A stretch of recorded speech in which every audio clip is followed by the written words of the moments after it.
सांगड़ में सगोपी पंहिंजी 10 साला न्याणी जी ज़िंदगी जो बेरी बणिजी वियो। 10 साला अमीना माछी ऐं संदसि माउ शमा माछी इंसाफ़ लाइ प्रेस क्लब सांगड़ पहुची वई।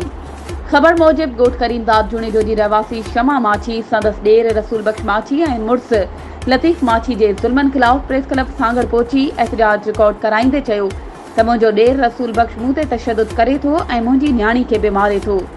असां ते तशद्दुद करे ग़लति कमु करण लाइ दबाउ विझे थो, जॾहिं त मुंहिंजो मुड़ुस पंहिंजी ई न्याणी जो बेरी बणिजी वियो आहे ऐं धीउ खे बेहद शादी कराए बदले में पाण ॿी शादी करणु चाहे थो।